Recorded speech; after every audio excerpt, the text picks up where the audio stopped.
Hi friends, இன்னைக்கு நம்ம Nagercoil Kerala special பொதிசோறு எப்படி செய்யறதுன்னு பார்க்கலாங்க. பொதுவாக இந்த பொதிசோறு டிராவல் அப்போ செஞ்சு எடுத்துகிட்டு போவாங்க. வீடியோக்கு போகிறதுக்கு முன்னாடி நீங்கள் நம்ம சேனலை ஃபஸ்ட் டைம் பார்க்குறீங்கன்னா நம்ம சேனல் சுனிதா சிம்பிள் சமையலை சப்ஸ்கிரைப் பண்ணிக்கோங்க. பெல் ஐக்கான் கிளிக் பண்ணி ஆல் கொடுத்துக்குங்க. அப்போ தான் நான் போடுற வீடியோஸ்லாம் உங்களுக்கு நோட்டிஃபிகேஷனில் வரும். வாங்க வீடியோக்குள்ளே போகலாம். இப்போ நான் பொதிசோறு சமைக்கிறதுக்காக தேவையான காய்கறி எல்லாத்தையும் தனித்தனியாக கட் பண்ணி வச்சுருக்கேங்க. இப்போ ஒன்று ஒன்றா நம்ம சமைக்க ஆரம்பிச்சிடலாம். நான் முதல்ல கோஸ் பொரியல் செய்ய போகிறேங்க. அதுக்காக 4 ஸ்பூன் அளவுக்கு எண்ணெய் சேர்த்துக்கிறேன். எண்ணெய் காஞ்சதும் 1 ஸ்பூன் அளவுக்கு கடுகு சேர்த்துக்கலாங்க. கடுகு நல்லா பொரியட்டும்.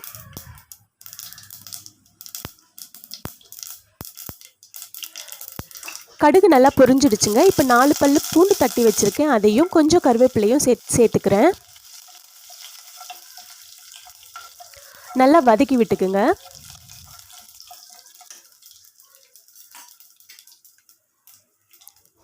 இப்போ நான் 2 பெரிய வெங்காயம் பொடியாக கட் பண்ணி வச்சுருக்கேங்க. அதையும் சேர்த்துக்கலாம்.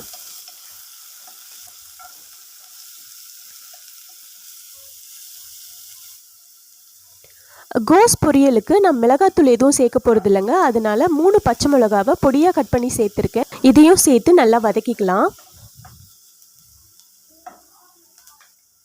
இப்போ நான் காய்க்கு தேவையான உப்பு சேர்த்துருக்கேங்க. 1/2 ஸ்பூன் அளவுக்கு சால்ட் சேர்த்துருக்கேன். 1/4 ஸ்பூன் அளவுக்கு மஞ்சத்தூள் சேர்த்துருக்கேங்க. நல்லா வதக்கிக்கலாம்.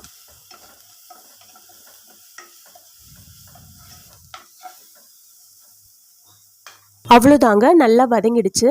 இப்போ நான் 1 கப் அளவுக்கு முட்டைகோஸை பொடியாக கட் பண்ணி வச்சுருக்கேங்க. அதையும் சேர்த்துக்கிறேன். கோஸ் சேர்த்துட்டு நல்லா வதக்கி எடுத்துக்குங்க. தண்ணி எதுவும் சேர்க்க போகிறது இல்லைங்க. நல்லா வதக்கிட்டு மூடி போட்டு வேக வைக்க போகிறோம். அவ்வளோதாங்க. இப்போ நம்ம மூடி போட்டு 1 நிமிஷத்துக்கு வேக வச்சு எடுத்துக்கலாம். முட்டைகோஸ் வேகிறதுக்கு 1 நிமிஷமே போதுங்க. இந்த காய் ரொம்ப சீக்கிரமாக வெந்துடும். அவ்வளோதாங்க, 1 நிமிஷம் ஆயாச்சு. ஓப்பன் பண்ணி பார்க்கலாம். காய் நல்லா வெந்திருக்குங்க.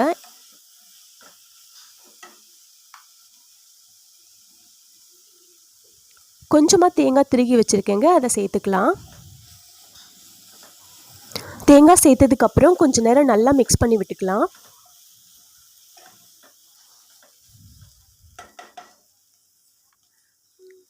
அவ்வளோதாங்க. இப்போ நான் கொஞ்சமாக கொத்தமல்லி தழை சேர்த்துட்டு ஸ்டவ் ஆஃப் பண்ணிடுறேன். முட்டைகோஸ் பொரியல் ரெடி ஆகிடுச்சு. நான் இதை ஒரு பாத்திரத்துக்கு மாற்றிக்கிறேங்க.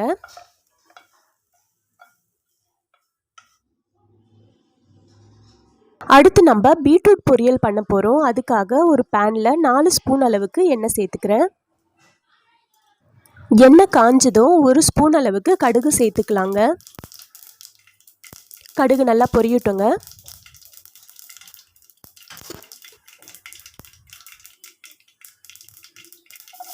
கடுகு நல்லா பொரிஞ்சிடுச்சுங்க. இப்போ நான் 2 பச்சை மிளகாவும் 2 வெங்காயமும் கட் பண்ணி வச்சுருக்கேங்க. அதை சேர்த்துக்கிறேன். நல்லா வதக்கி விட்டுக்கலாம். இப்போ நான் 2 கொத்து கருவேப்பிலை சேர்த்துருக்கேங்க. கொஞ்சம் நேரம் வதக்கி விட்டுக்கலாம். வெங்காயமும் பச்சை மிளகாவும் நல்லா வதங்கட்டுங்க.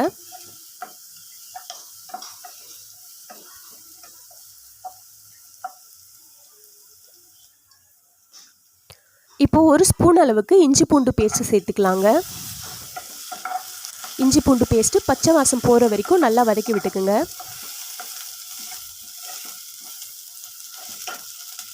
அவ்வளோதாங்க, நல்லா வதங்கியிருக்கு. இப்போது 2 தக்காளியை நான் கட் பண்ணி வச்சுருக்கேங்க. அதையும் சேர்த்துக்கலாம்.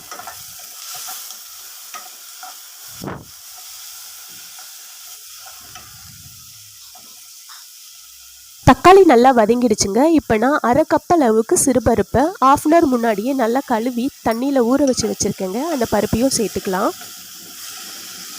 நல்லா வதக்கி விட்டுக்குங்க.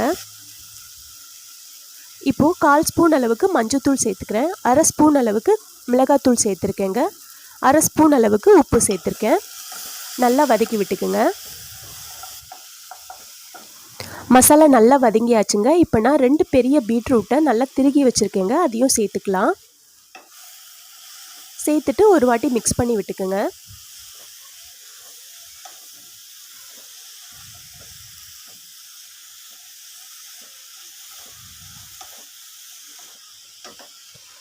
இப்போது காய் வேகிறதுக்காக நான் 1/4 கப் அளவுக்கு தண்ணி சேர்த்துருக்கேங்க. நிறைய தண்ணி சேர்க்க வேண்டாம், கொஞ்சமாக சேர்த்தா போதும். இப்போ மூடி போட்டு 1 நிமிஷத்துக்கு வேக வச்சுக்கலாங்க. 1 நிமிஷம் ஆயிடுச்சுங்க. காய் நல்லா வெந்திருக்கு. மிக்ஸ் பண்ணி விட்டுக்கலாம்.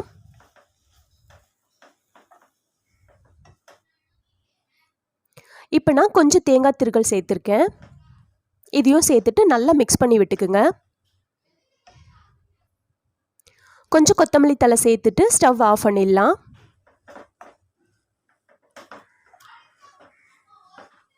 அவ்வளோதாங்க, பீட்ரூட் பொரியல் ரெடி ஆகிடுச்சு. இதையும் நான் ஒரு பாத்திரத்துக்கு மாற்றிக்கிறேன். அடுத்து நம்ம பொதிசோரோட மெயின் சைட் டிஷ் சம்மந்தி செய்ய போகிறோங்க. அதே பேன் நான் வச்சுருக்கேன். சம்மந்திக்கு தேவையான பொருட்களும் எடுத்து வச்சுருக்கேன். இப்போ நம்ம எண்ணெய் எதுவும் சேர்க்க தேவையில்ல. ஒரு 5 காஞ்ச மிளகாவை வெறும் பேனில் வதக்கி எடுத்துக்கலாங்க.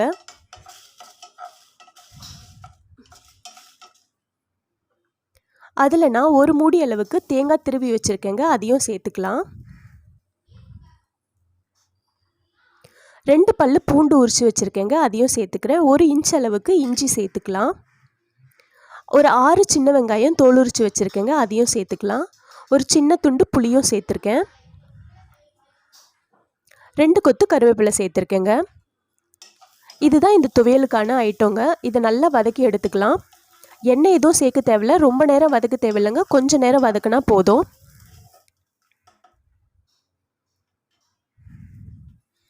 அவ்வளோதாங்க. இப்போ நான் தேவையான அளவு உப்பு சேர்த்துக்கிறேன்.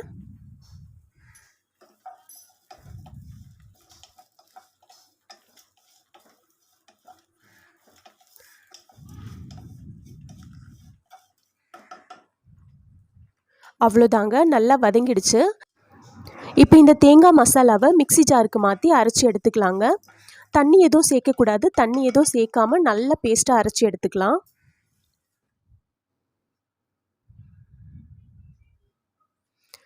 அவ்வளோதாங்க, அரைச்சி எடுத்தாச்சு. பாருங்கள், இந்த அளவுக்கு அரைச்சி எடுத்துருக்கணும். அப்போ தான் துவையல் ரொம்ப டேஸ்ட்டாக இருக்குங்க.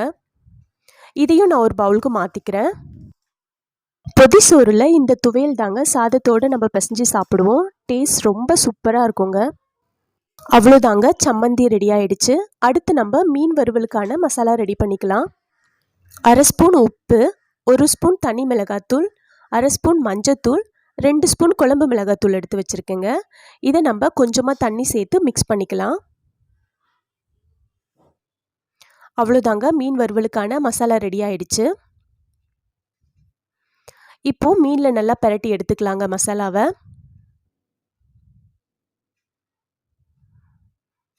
மசாலா நல்லா கோட் பண்ணிவிட்டு ஒரு பாத்திரத்தில் எடுத்து வச்சுக்கிறேன்.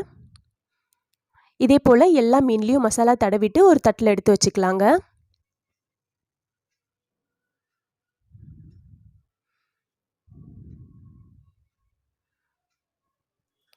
அவ்வளோதாங்க, மசாலா எல்லாம் ரெடி பண்ணியாச்சு. இப்போ நான் எண்ணெய் காஞ்சதுக்கப்புறம் மீனெல்லாம் சேர்த்து வறுத்து எடுத்துக்கிறேன்.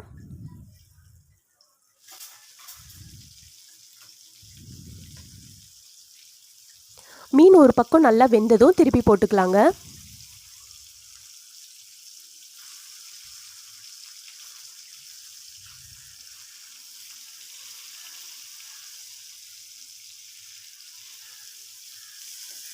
அவ்வளோதாங்க, மீன் வறுவல் ரெடி ஆகிடுச்சு. அடுத்து நம்ம முட்டை ஆம்லெட் போட போகிறோங்க. அதுக்காக ரெடி பண்ணிக்கலாம். நான் ஒரு முட்டையில் கொஞ்சமாக உப்பு சேர்த்து பச்சை மிளகா வெங்காயம் கட் பண்ணி பீட் பண்ணிக்கிறேங்க.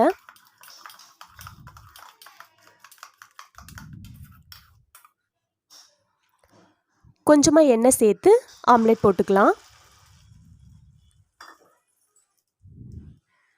அதுக்கு மேலே நான் கொஞ்சமாக மிளகுத்தூள் சேர்த்துருக்கேங்க.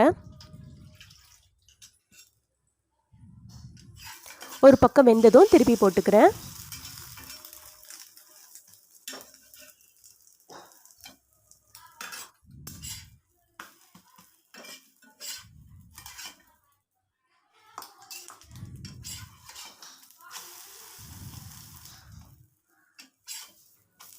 அவ்வளோதாங்க, கேரளா ஸ்பெஷல் பொதிசோறுக்கான சமையலெல்லாம் செஞ்சு முடிச்சாச்சுங்க.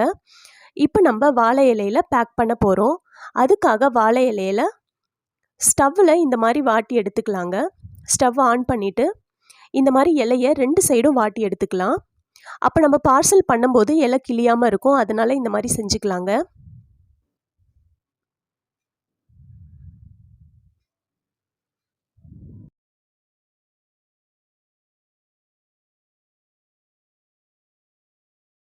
இப்போ நான் நியூஸ் பேப்பர் போட்டு அதுக்கு மேலே இலை போட்டிருக்கேங்க. இப்போ நம்ம தேவையான அளவு சாப்பாடு சேர்த்துக்கலாம். பொதிசோறு பேக் பண்ணும்போது சாதம் நல்லா சூடாக இருக்கணுங்க. அப்போ தான் நம்ம 2 மணி நேரம் கழித்து ஓப்பன் பண்ணும்போது வாழை இலை வாசனை நல்லா சூப்பராக இருக்குங்க. இப்போ காய்கறி எல்லாம் சேர்த்துக்கலாம். பீட்ரூட் பொரியல் சேர்த்துருக்கேன்.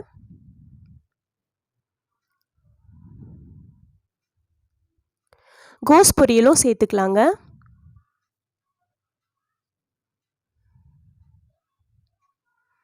வறுத்த மீனையும் சேர்த்துக்கிறேன். ஒரு முட்டை ஆம்லெட் வச்சுக்கலாம். சம்மந்தி துவையலையும் வச்சுக்கோங்க. கொஞ்சமாக ஊறுகாய் சேர்த்துக்கிறேங்க.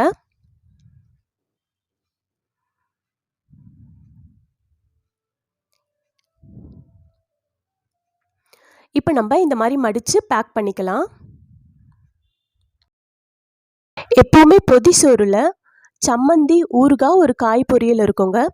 இதே நான்வெஜ் பொதிசோறாக இருந்தால் ஆம்லெட்டும் மீன் வறுவல் இல்லைனா எறா வறுவல் வைப்பாங்க.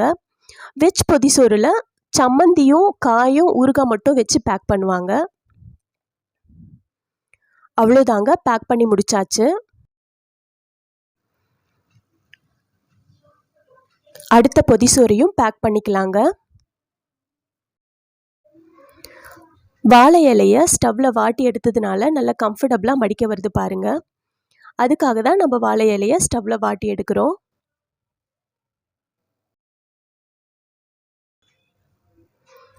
அவ்வளோதாங்க, எல்லா பொதிசோறும் பேக் பண்ணி முடிச்சாச்சு. இப்போ இந்த பொதிசோறை குறைஞ்சது 2 மணி நேரமாவது அப்படியே வச்சுருக்கணுங்க. அதுக்கப்புறம் தான் ஓப்பன் பண்ணி சாப்பிட்ணும்.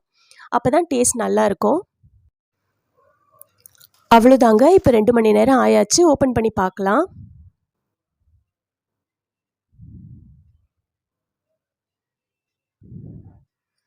பாருங்கள் எவ்வளோ சூப்பராக இருக்குது. எல்லாம் காயோட மசாலா, மீனோட மசாலா எல்லாம் சாதத்தில் இறங்கியிருக்கும். இப்போ இந்த பொதிசோறு சாப்பிடும்போது இதோட டேஸ்ட் ரொம்ப ரொம்ப நல்லா இருக்குங்க. அவ்வளோதாங்க, கேரளா நாகர்கோவில் ஸ்பெஷல் பொதிசோறு ரெடி ஆயிடுச்சு.